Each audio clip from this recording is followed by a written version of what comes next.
Ya, saya yakin dan percaya Bapak Ibu Saudara datang ke tempat ini bukan hanya karena kita. Kita ada di tempat ini, ya saya ada di tempat ini karena saya berjalan, saya berkendaraan sampai di tempat ini. Tapi firman Tuhan katakan, Yohanes 15 ayat 16, bukan kamu yang memilih aku, Tuhan katakan, tapi Tuhan yang memilih Bapak Ibu dan menetapkan Bapak Ibu, amin, untuk pergi menghasilkan buah dan buah itu tetap. Jadi Bapak Ibu Saudara ada di tempat ini bukan karena Bapak Ibu mau saja, tetapi karena Tuhan juga berkenan, amin. Jadi kalau Bapak Ibu Saudara ada di tempat ini, itu karena kasih Tuhan kepada hidup kita. Setiap hari ketika kita bangun pagi, itu semua karena anugerah Tuhan, amin. Setiap hari kalau kita boleh beribadah kepada Tuhan, kita boleh menyembah Tuhan, kita boleh datang ke gereja, semua karena anugerah Tuhan. Ketika ada ucapan syukur keluar dari hati kita, maka di situ Tuhan akan mengerjakan karyanya dalam setiap hidup kita. Amin, Bapak Ibu Saudaraku yang kasih Tuhan. Bapak Ibu Saudara, ketika kita membaca Alkitab, ada tokoh-tokoh Alkitab yang sekali lagi menyentuh hati kita. Yesus pasti, tapi ketika saya membaca Alkitab ada satu tokoh ini sederhana Bapak Ibu. Dengan kepolosannya, dia pernah melakukan sesuatu hal yang mungkin buat orang sombong, tetapi sebetulnya bukan itu, tapi hatinya sendiri yang dia rindu, dia ekstrovert, dia mengatakan hal-hal yang seperti itu. Dia pernah dipenjara, dia pernah mengalami masalah-masalah, tetapi firman Tuhan katakan Tuhan menyertai hidupnya. Dan hari ini saya rindu saudaraku, saya belajar apa sih rahasianya ini. Orang ini kok dia begitu disertai Tuhan, begitu dicintai Tuhan. Tuhan ada di dalam hidupnya dia ada di tangan Tuhan, dan Tuhan bekerja dalam hidupnya. Mungkin Bapak Ibu Saudara pernah ngerti tokoh ini, dan kita rindu tokoh ini Bapak Ibu diingatkan kembali, dan kita belajar tokoh ini, namanya Yusuf. Kita akan sama-sama melihat tentang kisah Yusuf, Bapak Ibu Saudara yang kasih Tuhan. Yusuf ini seorang yang seperti kebanyakan, dia adalah seorang anak dari Yakub, dia dibesarkan dengan 12 saudara dan satu perempuan. Itu firman Tuhan katakan yang satu perempuan ini namanya Dina, ada? Iya. Iya. Terus next. Bapak Ibu Saudara, kalau kita melihat di sini, Yakub itu punya anak 12 pria dan satu wanita. Ya, ditulis firman Tuhan di situ. Dan firman Tuhan katakan itu Kejadian 29 ayat 32 sampai yang ke-35. Tapi kalau kita membaca kisah tentang Yusuf ini, ada satu hal yang kita lihat, dia juga seperti kita. Dia adalah orang yang seperti kita, yang bukan superhero, seperti Samson yang mungkin punya kekuatan yang luar biasa, seperti Salomo yang punya hikmat yang dahsyat, bukan. Dia seorang yang seperti kita. Firman Tuhan katakan bahkan dia mengalami proses yang tidak ringan, tetapi firman Tuhan katakan Tuhan menyertai Yusuf. Dan akhirnya Tuhan mengangkat dia. Bapak Ibu Saudara pernah mendengar ini baik dari sekolah minggu maupun sampai kita dewasa. Bagaimana Tuhan mengangkat hidupnya. Bukan hanya menjadi seorang penguasa atas tempat tertentu, tapi atas seluruh Mesir firman Tuhan katakan. Dan bahkan dunia datang kepada dia. Seorang yang diberkati Tuhan luar biasa. Tapi proses yang terjadi tidak ringan. Dan proses yang terjadi ini mungkin terjadi dalam hidup kita. Terjadi buat hidup saudara, terjadi buat hidup saya. Tetapi dia menang. Dia bisa mengatasinya dengan cara Tuhan. Kita akan lihat proses daripada seorang yang bernama Yusuf. Yusuf itu dilahirkan dari Rahel. Kita baca Kejadian 37 ayat yang ketiga, 37. Kejadian 37. Ini proses yang terjadi dalam diri Yusuf. Kejadian 37 ayat yang ketiga. Saya akan bacakan buat saudara. Israel lebih mengasihi Yusuf dari semua anaknya yang lain, sebab Yusuf itu anaknya yang lahir pada masa tuanya, dan ia menyuruh membuat jubah yang maha indah bagi dia. Setelah dilihat oleh saudara-saudaranya bahwa ayahnya lebih mengasihi Yusuf dari semua saudara-saudaranya, maka bencilah mereka kepadanya dan tidak mau menyapanya dengan ramah. Tidak enak saudara. Yusuf ini dikasih oleh orang tuanya. Karena firman Tuhan katakan dia lahir pada masa Yakub tua. Dan firman Tuhan katakan Yusuf itu tidak pingin dia itu dikasih oleh orang tuanya. Tapi itu terjadi dalam hidupnya. Dan firman Tuhan katakan dia dikasih jubah yang maha indah. Dan ketika dia diberi oleh ayahnya jubah yang maha indah, firman Tuhan katakan saudara-saudaranya benci terhadap Yusuf. Saudara, Yusuf mengalami sesuatu yang tidak enak dalam dirinya. Saudara-saudaranya membenci dia. Saudaraku yang kasih dalam Tuhan, kalau kita lihat firman Tuhan ini, Yakub di masa tuanya, dia melahirkan, Rahel melahirkan Yusuf. Dan firman Tuhan katakan dia mengasihi Yusuf. Dan firman Tuhan katakan saudara-saudaranya benci. Tidak cuma itu saudaraku. Kalau kita lihat di dalam firman Tuhan, kita lihat ayat yang ke-6. Mulai ke-5 kita akan baca. Ayat ke-5. Iya, kita baca bersama-sama saudaraku. Ayat 5 sampai yang ke-9. Kita baca bersama-sama. 2, 3. Pada suatu kali bermimpilah Yusuf. Lalu mimpinya itu diceritakannya kepada saudara-saudaranya. Sebab itulah mereka lebih benci lagi kepadanya. Karena katanya kepada mereka, coba dengarkan mimpi yang kumimpikan ini. Tampak kita sedang di ladang mengikat berkas-berkas gandum. Lalu bangkitlah berkasku dan tegak berdiri. Kemudian datanglah berkas-berkas kamu sekalian mengelilingi dan sujud menyembah kepada berkasku itu. 8 semua.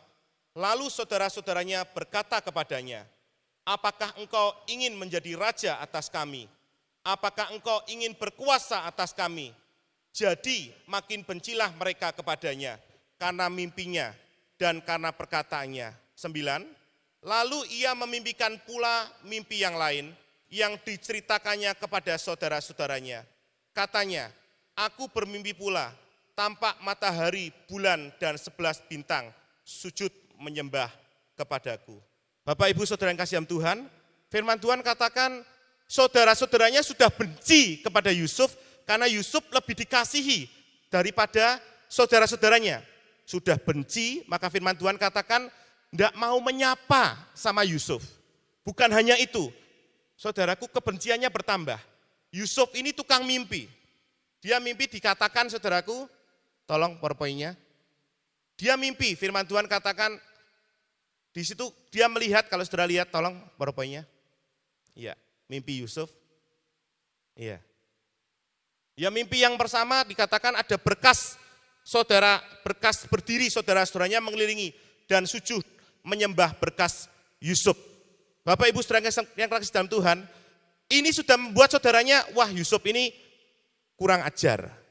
Masa kami kakak-kakaknya harus menyembah dia? Tidak senang hati, saudaraku. Belum selesai tidak senang hatinya, mimpi lagi, mimpi yang kedua. Mimpi yang kedua apa Bapak Ibu? Matahari, bulan, dan 11 bintang sujud menyembah Yusuf. Maka makin bencilah saudara-saudara Yusuf kepada Yusuf. Dan Bapak Ibu Saudara melihat cerita Yusuf. Firman Tuhan katakan, ketika itu saudara-saudara Yusuf, dia sedang di ladang. Firman Tuhan katakan, Yakub meminta Yusuf untuk memberi makan saudara-saudaranya dan melihat saudara-saudaranya di Sikem, saudaraku yang kasih dalam Tuhan. Dan firman Tuhan katakan, di saat itulah proses yang terjadi di dalam diri Yusuf. Saudara, saudaranya yang benci itu ternyata menyimpan. Kebencian itu ternyata mungkin ketemu biasa, tapi tersimpan dalam diri saudara-saudaranya. Saudaranya menyimpan kebencian yang mungkin tidak diceritakan kepada orang tuanya. Karena kalau orang tuanya tahu, itu akan membuat orang tuanya bisa melayani. Tapi ada yang tidak diceritakan, termasuk saudara-saudaranya. saudara-saudara Yusuf menyimpan segala masalah itu, kepahitan itu dalam dirinya. Kenapa saudara? Karena tidak mau orang lain tahu. Dia menikmati itu dan ketika dia ketemu dengan Yusuf, firman Tuhan katakan, ini orangnya yang harus kita bunuh. Saudara, saudara Yusuf yang harusnya mengasihi Yusuf, yang harusnya dia bertindak baik terhadap adiknya. Tapi firman Tuhan katakan saudara-saudaranya langsung menangkap Yusuf. Dan firman Tuhan katakan mereka mau membunuh Yusuf. Tapi puji Tuhan, Ruben, kakak yang paling tua, dia katakan jangan dijual, jangan dibunuh. Dia pikir dilemparkan aja di padang gurun. Tujuan Ruben itu hanya untuk saudara melepaskan. Tetapi mereka akhirnya berunding, Yusuf dimasukkan dalam sebuah sumur, saudaraku. Dalam sebuah sumur, Yusuf tidak ngerti apa-apa, seorang yang berusia 17 tahun. Dia seorang remaja yang usia 17 tahun, yang tidak ngerti apa-apa, dia hanya mengerti mengasihi saudaranya, hatinya mengasihi saudaranya, tetapi saudaranya tidak mengasihi Yusuf. Firman Tuhan katakan dimasukkan dalam sebuah sumur. Akhirnya waktu itu ada orang Ismail datang, orang Midian, dan kemudian firman Tuhan katakan dijuallah Yusuf. Next.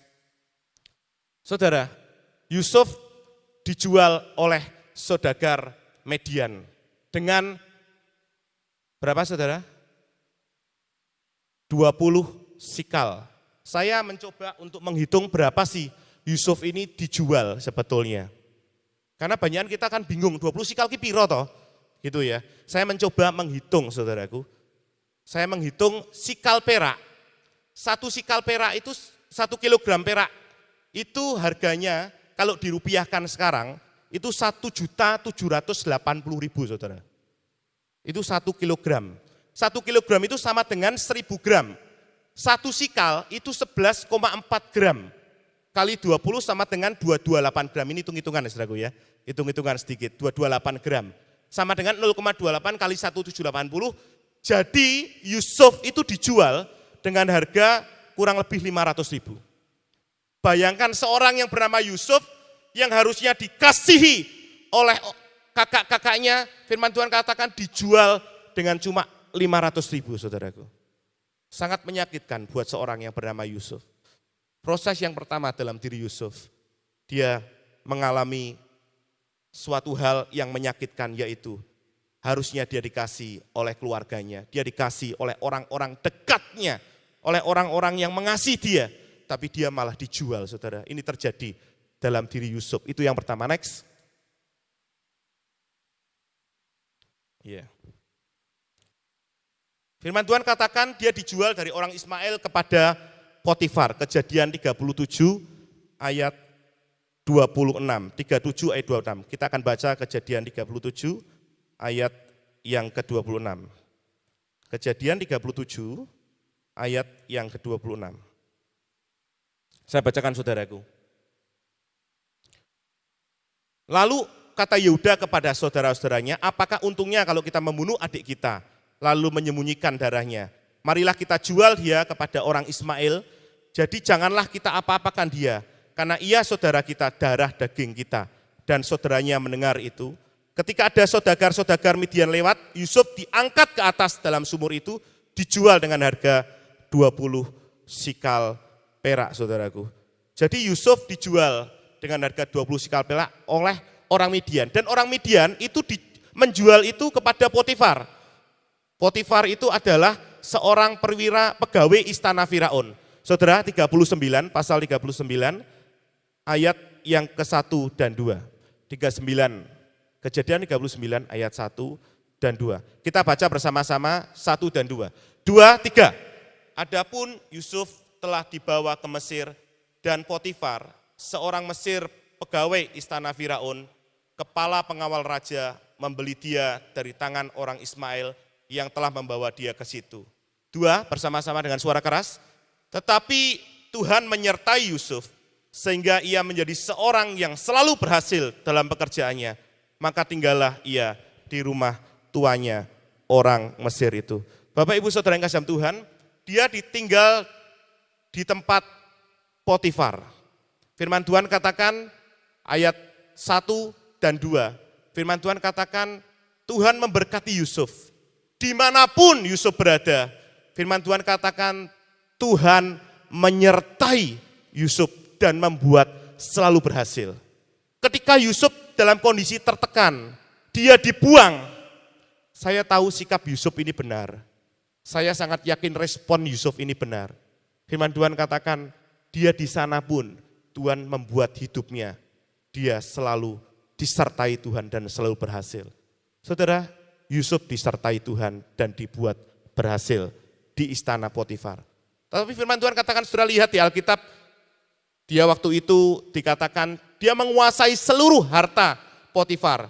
Tetapi istrinya, dia tidak berkuasa atasnya. Tante Pot ini saudaraku, dia jadi orang yang lihat Yusuf umur 17 tahun kinyis-kinyis gitu ya. Mungkin 17-18 tahun, wah ini orangnya ganteng gitu. Kemudian firman Tuhan katakan, dia berusaha untuk menjebak Yusuf. Dan Yusuf, dia mengambil satu tindakan yang luar biasa.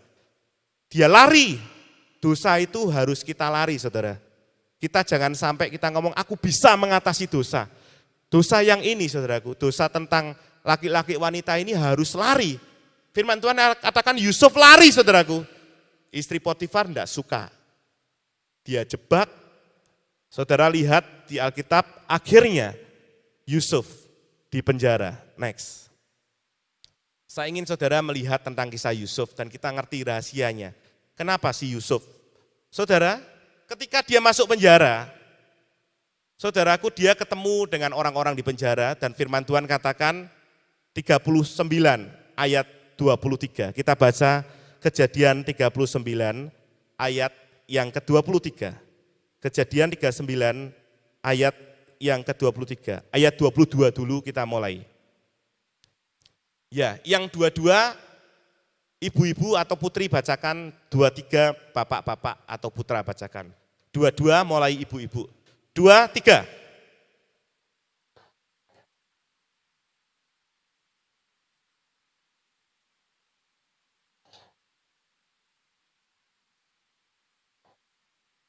Dua tiga bapak-bapak, 2, 3. Dan kepala penjara tidak mencampuri segala yang dipercayakannya kepada Yusuf. Karena Tuhan menyertai dia dan apa saja yang dibuatnya berhasil. Saudara, ketika kita membaca, kamu pingin berhasil enggak? Salah satu hal kita pasti angkat tangan yang pertama. Saya mau Tuhan. Betul enggak saudara? Kalau saya tanya di sini, saudara yang mau berhasil siapa? Coba angkat tangan. Semua pasti. Saudara, Yusuf diberkati Tuhan dan berhasil. Tapi proses yang dihadapi Yusuf enggak ringan saudaraku. Dan firman Tuhan katakan di situ dia ketemu dengan juru minuman raja dan juru roti. Dan saudara tahu kisahnya, juru rotinya mati saudaraku, karena mimpi itu. Kemudian juru minuman raja diangkat saudara. Nah ketika saudaraku juru minuman raja ini dia keluar dari penjara. Yusuf ngomong, kalau kamu keluar ingatlah aku. Juru minuman raja, iya saya ingat. Tapi saudara lihat, kita lihat di sini Kejadian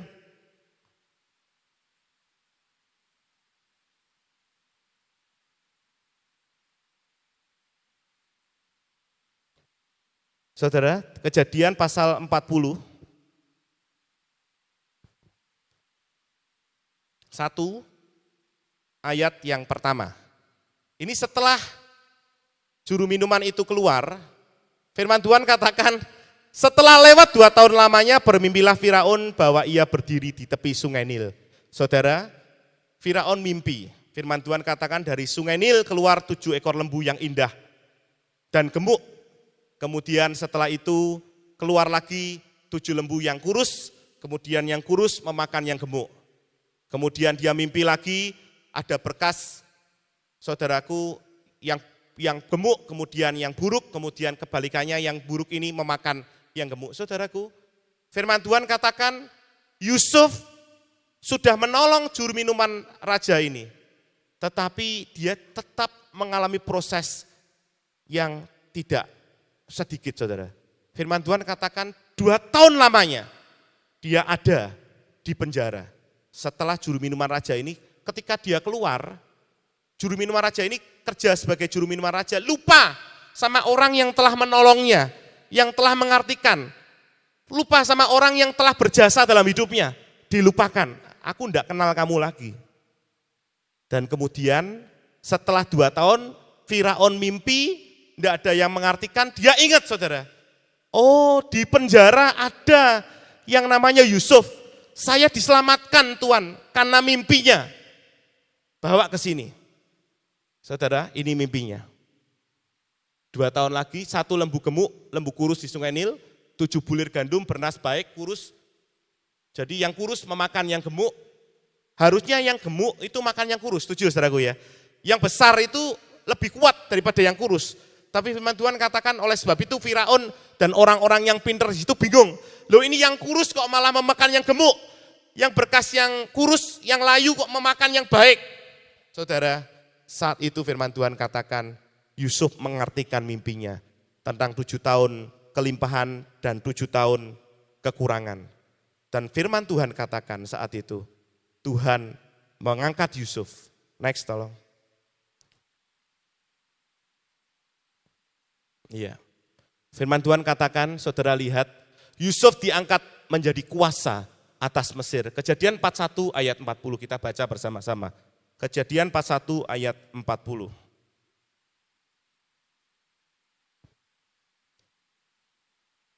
Iya. Mari kita akan baca ayat 40 ini. 2, 3. Engkaulah menjadi kuasa atas istanaku, dan kepada perintahmu seluruh rakyatku akan taat. Hanya tahta inilah kelebihanku daripadamu. Selanjutnya Firaun berkata pada Yusuf, dengan ini aku melantik engkau menjadi kuasa atas seluruh tanah Mesir. Bapak Ibu Saudara yang kasih Tuhan, Yusuf diangkat menjadi mangku bumi, raja muda yang berkuasa atas seluruh Mesir. Kalau kita lihat seperti ini, yes, aku mau Tuhan menjadi kuasa. Kalau Tuhan berikan kuasa, aku mau. Tapi prosesnya, enggak mau Tuhan. Berat. Tuhan sertai, yes, tapi prosesnya jangan. Saudara, kalau saya melihat tentang Yusuf ini, saya diberkati bukan hanya dari prosesnya. Tapi ada sesuatu yang luar biasa yang Tuhan berikan kepada Yusuf. Dan sikap Yusuf yang benar. Apa saudara? Ketika saya merenungkan ini, jujur saya diberkati oleh sikap Yusuf, respon Yusuf, bagaimana dia berespon terhadap apa yang terjadi dalam dirinya. Saudara, ternyata Yusuf responnya luar biasa. Dia punya pengampunan yang dahsyat kepada orang-orang di sekitarnya. Saya dapat pewahyuan itu saudara. Tuhan terima kasih. Kenapa saudara? Yang pertama, kalau saudara mikir dia, tolong, yang pertama itu saudaraku, next ya, next. Iya. Saudara, mengapa saya katakan Yusuf punya pengampunan yang luar biasa kepada orang-orang sekitarnya? Kalau saudara lihat di Kejadian 42 ayat 24, tidak usah dibaca. Ketika itu kelaparan terjadi di Kanaan, di tempat Yakub dan keluarganya ada. Dan Mesir diberkati karena ada Yusuf di sana. Mesir diberkati karena ada Yusuf di sana, saudara. Kanaan itu sebetulnya artinya tempat yang penuh dengan susu dan madu. Kanaan itu artinya bagus sekali. Tempatnya itu tempat yang diberkati. Mesir itu artinya tempat kematian, kota kematian. Tapi ketika Yusuf ada di Mesir, harusnya kota Kanaan, kota yang diberkati Tuhan, penuh susu dan madu, itu kekeringan. Tetapi Tuhan memberkati Yusuf yang ada di Mesir. Ternyata bukan karena tempat saudaraku kita diberkati, tapi karena ada Tuhan yang menyertai. Amin. Karena ada Tuhan yang menyertai. Sekarang katakan kanan kiri, Tuhan menyertai hidupmu.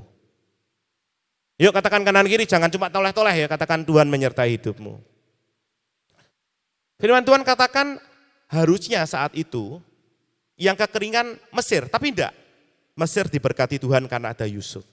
Saudara-saudaranya itu datang, saudara, disuruh Yakub entek. Makanannya habis. Dan firman Tuhan ketika firman Tuhan katakan ketika makanannya habis, Yakub suruh saudara-saudaranya untuk kemana? Untuk ke Mesir. Karena didengar di Mesir itu penuh dengan makanan. Seluruh dunia datang kepada Mesir. Intinya datang kepada Yusuf. Karena bukan Firaun yang berkuasa atas Mesir saat itu. Untuk seluruh yang ada yang berkuasa, itu Yusuf. Dan firman Tuhan katakan orang-orang ini datang kepada Yusuf. Saya katakan mengapa Yusuf punya jiwa pengampunan yang luar biasa. Hati pengampunan yang ada dalam hidupnya. Saudara, karena ketika dia ketemu dengan saudaranya, firman Tuhan katakan dia ke belakang, dia menangis. Saudara-saudaranya berbahasa Ibrani, pikir saudara-saudaranya ini orang Mesir, bahasa Mesir tidak tahu. Yusuf tahu ketika mereka berbicara, mereka harus tinggalkan Simeon dan sebagainya. Yusuf ke belakang, dia nangis, hatinya hancur. Kenapa? Karena dia mengasihi saudara-saudaranya. Kalau dia tidak mengasihi saudara-saudaranya, dia langsung akan bunuh saudara-saudaranya. Kamu pernah mau bunuh aku bisa bunuh kamu. Tapi tidak dalam diri Yusuf. Dia tahu, harusnya saudara-saudaranya mengasihi dia. Kalau dia mau ngungkit-ngungkit bisa saudaraku. Kalau dia mau ngungkit-ngungkit harusnya saudara-saudaraku itu mengasihi aku. Tuhan kenapa dia tidak mengasihi aku? Malah dia menjebloskan aku, bahkan mau membunuh aku. Bisa, tapi enggak. Saudaraku, Yusuf tidak punya itu dalam dirinya. Dia mengampuni saudara-saudaranya. Dia ampuni saudara-saudaranya. Yang kedua saudaraku, dia mengampuni istri Potifar. Saudara lihat, istri Potifar ini kan menfitnah Yusuf, betul enggak? Kalau saudara sebagai Yusuf masih ingat enggak tentang masalah Potifar ini, istri Potifar, Tante Poti ini? Ingat enggak saudara? Pasti ingat. Tapi firman Tuhan katakan Yusuf, di dalam firman Tuhan kita baca di dalam Alkitab, kita enggak melihat Yusuf mengingat tentang istri Potifar. Enggak diingat lagi kesalahannya. Kenapa? Yusuf mengampuni. Yusuf bisa berkata gini, saudara. Harusnya saya di situ mengelola seluruh harta. Dan kemudian diberkati Tuhan. Kok bisa-bisanya dia jebak saya? Dia punya kans untuk kepahitan dengan yang model gini. Bisa saudara. Tapi enggak. Yusuf dia mengampuni. Kemudian saudara, kepada juru minuman raja. Loh, ini paling luar biasa. Orang yang sudah ditolong, orang yang bergaul di dalam penjara bersama-sama dengan dia, teman baik yang luar biasa, keluar saudaraku, enggak ingat tentang Yusuf sama sekali. Boro-boro dibesuk, ingat benda saudaraku. Sampai firman Tuhan katakan 2 tahun kemudian, baru dia ingat. Oh, ada masalah baru ingat. Kalau enggak ada masalah enggak ingat saudaraku. Yusuf punya kans untuk dia kepahitan. Dia punya kans untuk membenci orang-orang model gini. Tapi firman Tuhan katakan, saya dapat berkat yang luar biasa. Yusuf saudaraku, firman Tuhan katakan, dia tidak membenci orang model juru minuman ini. Responnya baik kepada Tuhan. Saudara, ketika responnya Yusuf ini bukan hanya kepada manusia. Dia mempertanggungjawabkan ini kepada Tuhan. Karena dia tahu ketika dia melakukan hal yang salah di hadapan manusia, dia melakukan hal yang salah di hadapan Tuhan. Saudara ingat, ketika kita melakukan hal yang salah kepada manusia, bukan hanya kepada manusia saja, tetapi kepada Tuhan. Kenapa? Karena hati kita tidak kepada Tuhan. Karena Tuhan tidak suka kita membenci seseorang, kepahitan dengan seseorang, tidak suka sama sekali. Dan Tuhan memberi contoh tentang Yusuf ini hal yang luar biasa. Saudara, ketika kita melakukan hal yang salah kepada teman-teman kita, orang-orang yang mengasihi kita tapi kemudian dia menjebloskan kita, orang-orang dekat kita, saudara, Yusuf punya respon yang indah.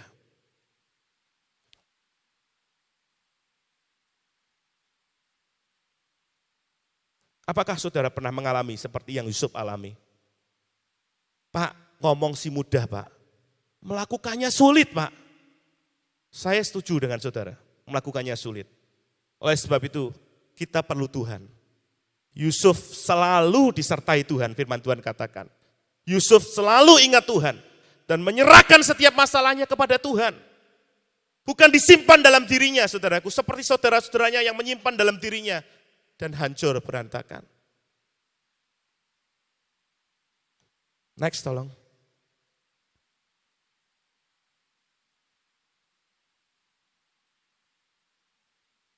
Saudaraku, karena mengampuni itu sesungguhnya melepaskan kita dari semua tuntutan. Membebaskan kita dari semua ikatan. Karena ketika kita tidak mengampuni atau kita minta ampun, saudaraku, maka di situ kita terbelenggu, kita terikat. Saudara sepertinya jalan, tapi kita terikat. Contoh apa? Ketemu dengan orang ini tidak mau, ketemu orang dengan ini tidak mau. Ketemu dengan orang ini benci, terikat tanpa kita ketahui kita terikat, saudara. Dan ketika kita mengampuni itu melepaskan kita dari semuanya itu di dalam nama Yesus. Saudara mau mengampuni?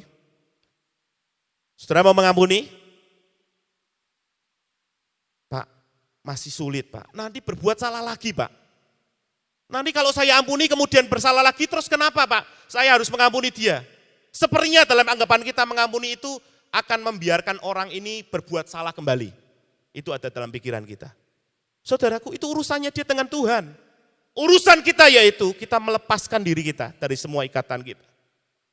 Kita harus mengampuni. Mungkin orang-orang dekat kita. Mungkin saudara-saudara kita. Mungkin buat kita orang-orang yang pernah berjasa dalam hidup kita kemudian dia tidak ingat kita lagi. Kita pernah berjasa, kita tidak ingat. Kita harus mengampuni, saudaraku. Next.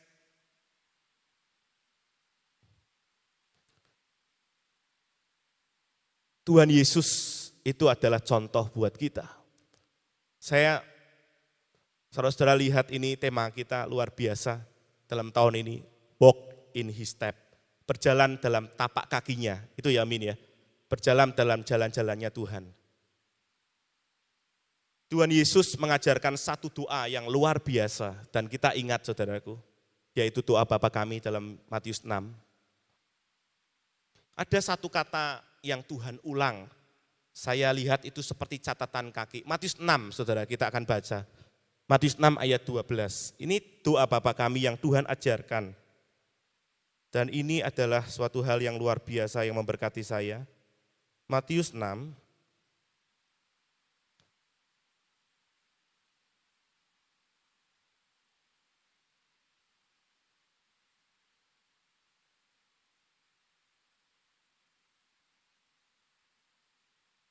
iya. Ayat 12, itu doa Bapa kami saudara. Ayat 12 saya akan bacakan buat saudara. Kan doa Bapa kami ada dalam kerajaan surga dan sebagainya. Saya baca ayat yang ke-12. Dan ampunilah kami akan kesalahan kami, seperti kami juga mengampuni orang yang bersalah kepada kami. Doa Bapa kami ini doa yang luar biasa yang diajarkan Yesus kepada kita. Dan ampunilah kami akan kesalahan kami, seperti kami juga mengampuni orang yang bersalah kepada kami. Dan janganlah kami membawa percobaan dan sebagainya. Selesai, saudara lihat, amin. Ayat 13, amin. Tapi 14 dibahas loh saudaraku, tentang pengampunan ini. Jadi Tuhan Yesus tidak membahas hal-hal yang Bapa kami yang di awal. Bapa kami surga, dipermuliakan namamu, datanglah kerajaanmu, jadilah kehendakmu, tidak dibahas. Tapi ayat 14, kalau sudah lihat, dibahas tentang pengampunan. Karena Tuhan tahu pengampunan ini sangat penting. Sangat penting buat hidup kita. Membuat kita tidak terikat terhadap orang-orang di sekitar kita. Teman-teman pelayanan kita. Teman bisnis kita. Itu mengakibatkan kita tidak terikat, saudara. Bukan masalah orang itu, tapi masalah kita dengan Tuhan. Saudara, bukan masalah orang itu, orang-orang sekitar kita. Tapi masalah kita dengan Tuhan. Kita lihat Pak ayat 14. Tuhan menyoroti sangat dalam tentang yang namanya pengampunan ini. Saudara, karena jika kamu mengampuni kesalahan orang, firman Tuhan katakan, Bapamu yang di surga akan mengampuni kamu juga. Jika kamu mengampuni kesalahan orang, Bapamu di surga akan mengampuni kamu juga. Tetapi jikalau kamu tidak mengampuni orang, firman Tuhan katakan, Bapamu juga tidak akan mengampuni kesalahanmu. Tuhan menganggap ini sangat penting dan dia menekankan sangat dalam sekali. Kenapa? Ini penting. Karena Tuhan katakan kalau kamu tidak ngampuni, aku tidak ngampuni kamu. Tuhan katakan, wah ini luar biasa loh saudaraku. Kita bisa melayani Tuhan. Kita bisa bekerja dengan baik. Tapi ketika tidak ada pengampunan dalam hidup kita, kita terikat dan sesungguhnya Tuhan tidak mengampuni hidup kita. Serem saudara. Ayat 15 katakan, ini bukan saya lihat di firman Tuhan dan saya bacakan untuk saudara. Dan jikalau kamu tidak mengampuni orang, Bapamu juga tidak akan mengampuni kesalahanmu. Pak, saya tidak punya bayangan, saya tidak ada masalah dengan orang-orang sekitar saya, Pak. Tapi ketika saudara berdoa, orang ini tiba-tiba jalan di awan-awan, tiba-tiba jalan. Kita masih mengingat dia. Ketika kita ketemu orang ini, saudara, kita tidak bisa melupakan akan peristiwa lalu, betul. Tapi kita harus mengampuni orangnya. Kita tidak bisa melupakan hal lalu, betul. Tapi kita harus mengampuni. Karena firman Tuhan katakan, Bapamu tidak akan mengampuni kesalahanmu. Tolong PowerPoint-nya next.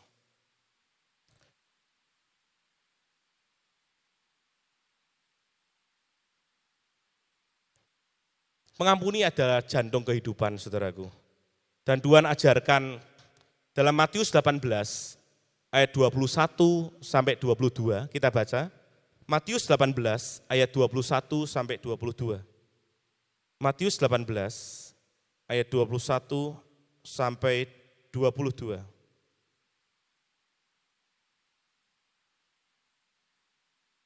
Tolong Cik Lena bisa bacakan.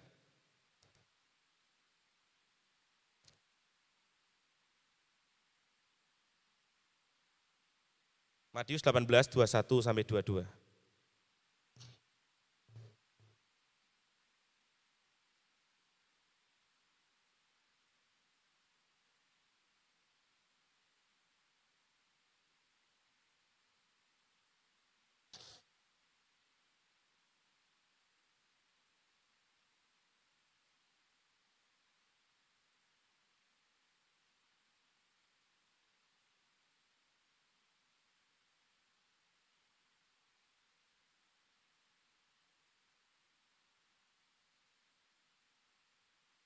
Iya, terima kasih. Saudara, Tuhan katakan Petrus bertanya berapa kali kami harus mengampuni orang.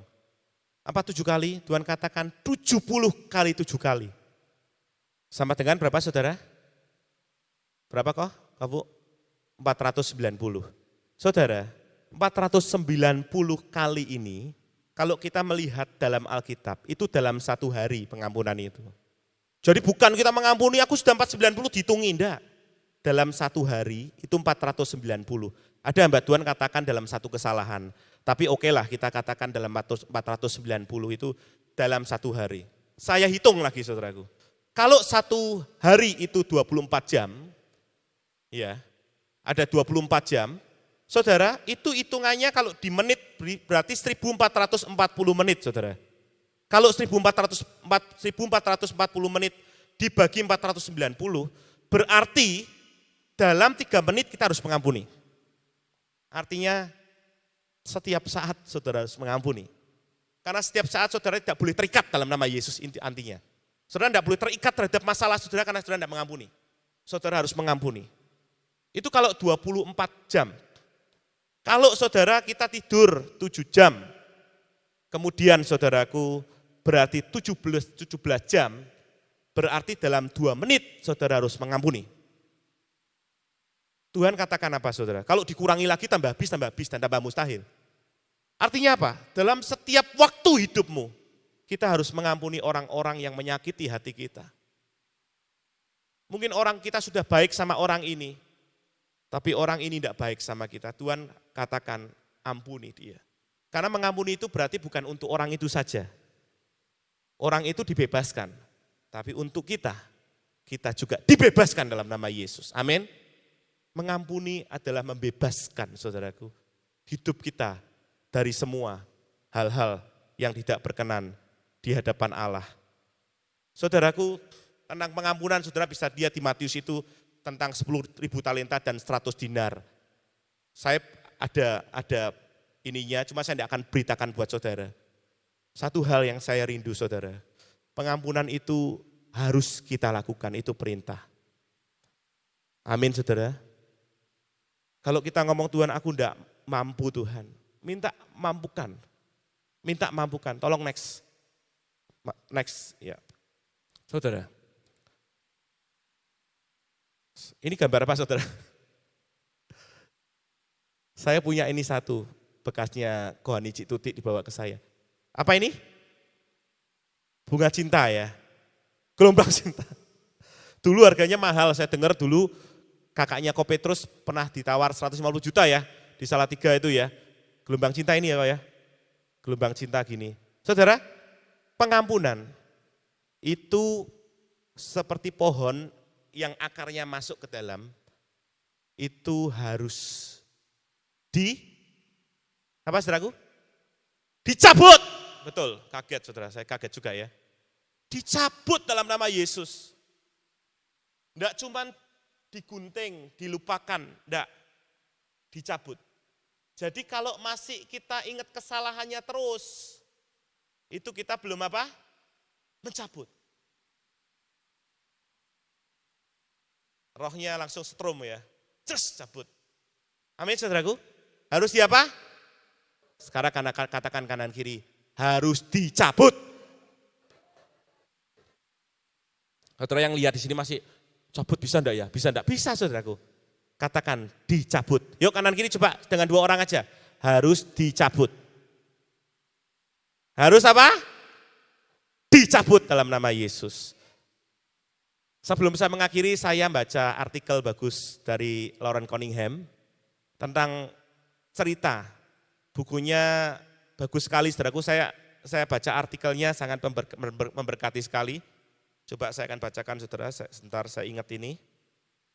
Ya. Artikelnya bagus, saudaraku. Menang dengan cara Allah. Mungkin Bapak Ibu yang suka baca pasti tahu ini. Tapi sebelum saya mengakhiri, saya akan bacakan buat saudara. Ini loh dahsyatnya pengampunan. Ini peristiwa nyata dan Lauren Cunningham tulis ini saudaraku. Saya minta waktu saudara untuk saya baca di artikel ini buat saudara. Di Paris sebelum Perang Dunia Kedua tinggal seorang Perancis keturunan Italia bernama Enrico. Dia berusaha di bidang bisnis konstruksi.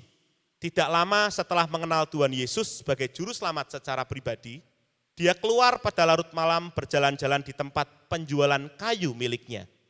Enrico ini jual kayu, saudaraku. Dia konstruksi.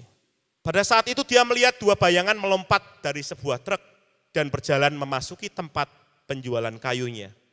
Dia berhenti dan berdoa, Tuhan, apa yang harus kulakukan? Sebuah rencana memasuki pikirannya. Dia berjalan menuju kedua orang yang sedang memuat beberapa batang kayu ke truk mereka. Dengan tenang dia mulai membantu mereka, menolong mereka mengangkut kayu. Setelah beberapa menit dia bertanya pada mereka, untuk apa kayu-kayu ini? Mereka memberitahukan kepadanya dan menunjuk ke tempat tumpukan kayu yang lain. Kayu di sana itu lebih baik untuk itu. Ketika truk itu sudah penuh, seorang dari mereka berkata kepada Enrico, engkau jelas seorang pencuri yang baik. Pencuri ini ngomong sama Enrico, engkau jelas pencuri yang baik. Oh, tetapi aku bukan seorang pencuri, jawabnya. Tentu saja, kau telah menolong kami tengah malam begini, engkau tahu apa yang kami lakukan. Ya, aku tahu apa yang kalian lakukan, tetapi aku bukan seorang pencuri, kata Enrico. Kalian tahu aku bukan pencuri karena tempat ini adalah tempat penjualan kayu milikku. Dan ini adalah kayuku. Kedua orang itu sangat ketakutan. Orang Kristen ini menjawab, jangan takut, aku tahu apa yang kalian lakukan, tetapi aku memutuskan untuk tidak memanggil polisi. Ini cerita yang di buku Lauren Cunningham ini, saudaraku ya, dimenang dengan cara Allah. Jelas kalian belum tahu bagaimana untuk hidup secara benar. Jadi aku akan mengajari kalian. Kalian boleh memiliki kayu itu. Tetapi lebih dahulu aku ingin kalian mendengar apa yang perlu kukatakan. Dia memiliki 2 orang pendengar, kemudian pria itu mendengarkannya. Dan 3 hari kemudian keduanya bertobat. Yang satu menjadi pendeta dan yang lain menjadi pemimpin gereja. Sejumlah kayu adalah harga yang terlalu murah bagi 2 jiwa. Yesus mengajar kita bahwa 1 jiwa jauh lebih berharga daripada seluruh dunia. Jadi bukan pemberian kayu itu orang ini datang kepada Kristus, melainkan tindakan pengampunan yang diulurkannya ketika mereka tertangkap sedang mencuri. Mereka tahu Enrico dapat membuat mereka tertangkap dan mereka tahu bahwa orang ini mengampuni mereka. Bahkan sebelum mereka bertobat, tindakan seperti inilah yang Yesus lakukan di kayu salib. Dia mengulurkan pengampunan kepada kita sebelum kita bertobat. Peristiwa yang luar biasa. Ini yang Enrico alami. Ada satu lagi yang Enrico alami. Peristiwa ini terjadi setelah Nazi menginvasi dan mengambil alih Perancis. Pada satu malam sebuah keluarga Yahudi datang ke rumahnya. Dia membawa mereka masuk menyembunyikan mereka dari Gestapo selama 2 tahun. Akhirnya seorang menemukan rahasianya dan melaporkannya. Gestapo datang dan mengambil keluarga Yahudi ini. Mereka menangkap Enrico. Natal 1944, beberapa bulan setelah penangkapan Enrico masih di penjara, komandan camp memanggilnya untuk melihat hidangan lezat yang tersaji di atas meja. Komandan ini berkata, "Aku ingin kamu melihat makan malam Natal yang dikirimkan istrimu untukmu sebelum aku menikmatinya. Istrimu juru masak yang hebat, dia telah mengirimu makanan setiap hari selama kamu di penjara. Tetapi akulah yang menikmati semua makanan itu." Komandan camp ngaku, saudaraku. Saudara Kristen ini amat kurus, hanya tinggal tulang dibungkus kulit, matanya kosong memancarkan rasa lapar, tapi ia melihat ke makanan yang tersaji di atas meja dan berkata, "Aku tahu istriku ahli masak yang hebat. Aku yakin engkau pasti menikmati makan malam Natal ini." Komandan ini memintanya untuk mengulangi apa yang dikatakannya. Enrico mengulangi ucapannya dan menambahkan, "Aku harap engkau menikmati makan malam ini. Aku mengasihimu," kata Enrico. Komandan ini berteriak, "Keluarkan dia dari sini, dia sudah gila." Perang berakhir dan Enrico dibebaskan. Pada waktu 2 tahun baginya untuk memulihkan kesehatannya. Dan Allah juga memberkati usahanya kembali. Dia memutuskan untuk mengajak istrinya kembali ke kota tempat dia dipenjarakan. Untuk mengucap syukur kepada Allah yang telah menyelamatkan nyawanya. Ketika mereka tiba, mereka mendapat kabar bahwa mantan komandan penjara itu tinggal di desa yang sama. Allah memberi sebuah gagasan pada Enrico untuk pengampunan yang kreatif. Ia teringat bahwa komandan itu senang untuk makanan istrinya. Mereka berbelanja mencari sebuah tempat untuk memasak, dan tidak lama kemudian mereka muncul di pintu rumah komandan dengan 2 keranjang makanan. Komandan itu mereka diundang masuk, kemudian Enrico berkata, "Engkau tidak mengenal saya, bukan?" Enrico jelas telah berubah, berat badannya telah kembali seperti semula. Komandan itu menggelengkan kepalanya, tidak kenal. Kemudian Enrico mengingatkannya, "Natal 1944, saya sedang berada di kantormu, dan saya katakan bahwa saya mengasihimu, dan engkau menganggap saya gila." Mantan komandan itu tampak pucat dan menjauhinya. Teman Kristen ini berkata, "Jangan takut, kami tidak datang untuk menyakitimu. Dulu saya mengatakan bahwa saya mengasihimu dan saya masih tetap mengasihimu." Komandan ini berdiri terpaku dengan mata yang meneramang. "Saya enggak gila, saya benar-benar mengasihimu," kata Enrico. "Dan saya ingin menunjukkan kepadamu bahwa saya serius.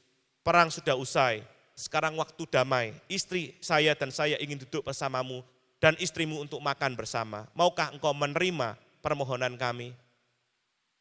Mereka mulai menikmati makanan berlimpah yang dimasak Enrico. Komandan tiba-tiba menurunkan garpu dan pisau. "Apa yang hendak kau lakukan terhadapku?" berkata kepada Enrico. Teman Kristen ini menjawab, Tidak ada. Kami hanya ingin engkau tahu bahwa kami mengasihimu, kami mengampunimu," kata Enrico. "Bagaimana engkau dapat melakukan hal itu? Kami jelas tidak mampu melakukan hal itu dengan kekuatan kami sendiri," kata Enrico, "tetapi Yesus Kristus mengajari kami untuk mengampuni."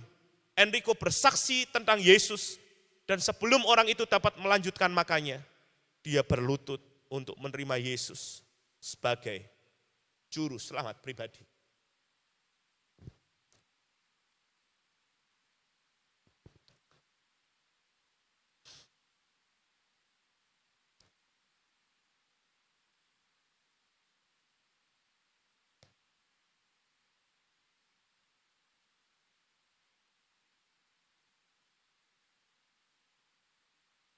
Saudaraku, pengampunan membuat orang bertobat. Membuat orang mengenal Yesus.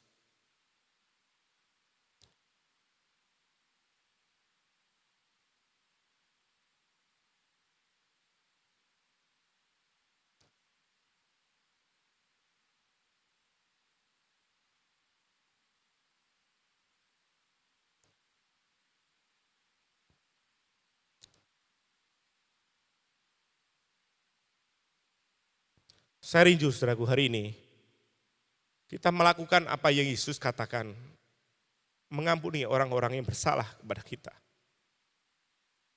Saja kita semua bangkit berdiri.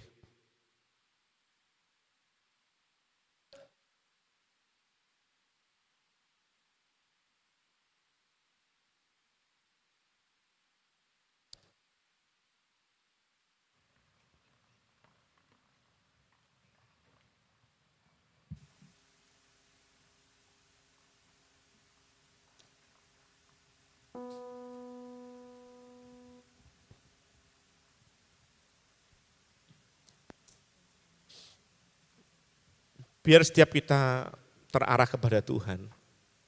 Setiap kita berhubungan dengan Dia.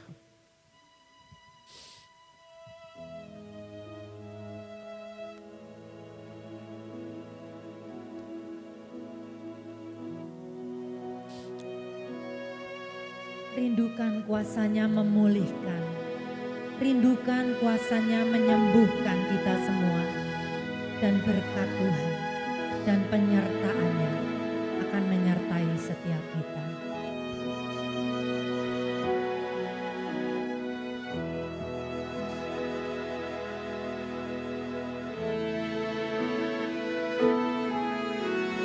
Yesus telah mati bagiku, Dialah penebus yang ampuniku, pengorbanannya yang sempurna membawa mujizat yang besar. Kuasa-Mu memulihkan, kuasa-Mu memulihkan. Percaya Kau berfirman, kuasa-Mu yang pulihkan.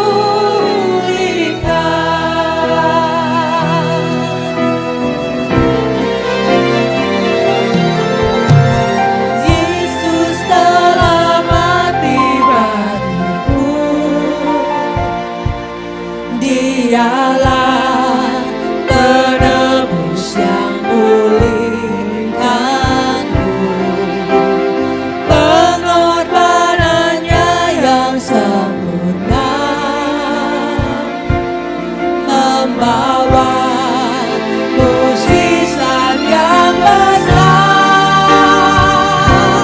Kuasa-Mu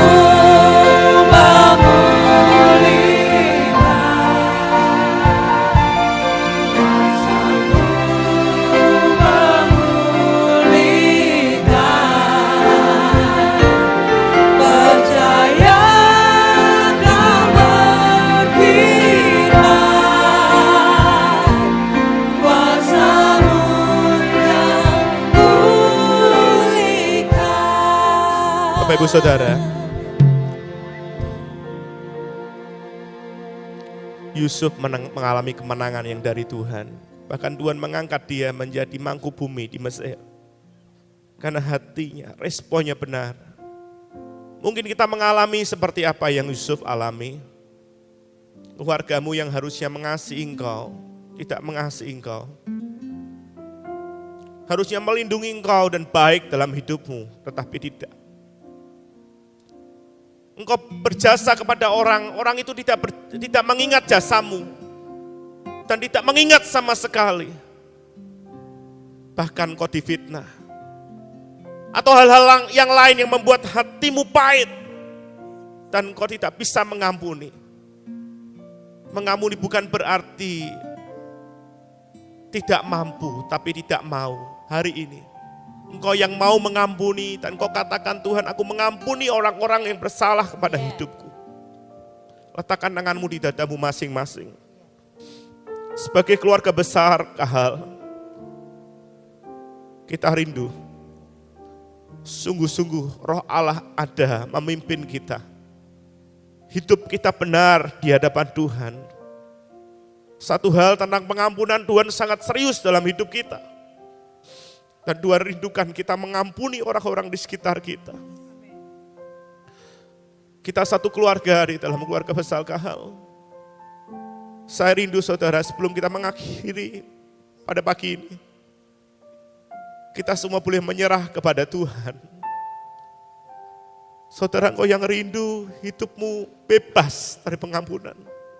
Saja saudara maju ke depan pelan-pelan. Kita nyerah pada Tuhan hari ini, ada komitmen kita. Aku perlu engkau. Saudara, engkau yang rindu Tuhan bekerja dalam hidupmu. Engkau yang meletakkan tanganmu di dadamu masing-masing, saya undang saudara maju ke depan. Ada Bapak Gembala yang akan mendoakan Bapak Ibu Saudara. Silakan saudaraku maju ke depan dengan cepat. Silakan saudaraku. Silakan saudara yang meletakkan tanganmu di dadamu, boleh engkau maju ke depan. Ya, dengan cepat saudara. Dengan cepat, ini saatnya saudara, Tuhan bekerja dalam hidupmu. Mari silakan saudara, jangan gengsi, biar Tuhan bekerja dalam hidup kita. Biar Tuhan bekerja dalam hidup kita. Semua tutup mata biar Tuhan yang bekerja hari ini. Saudara maju ke depan dan katakan, Tuhan, aku mau mengampuni orang-orang yang bersalah dalam hidupku. Yesus telah mati bagi Saudara yang berdiri tetap dalam hadirat-Nya. Biar dia bekerja dalam hidup kita. Saudara yang mau maju, silakan maju, kesempatan saudara didoakan setelah perlu. Untuk kita menyerahkan diri kita pada Tuhan.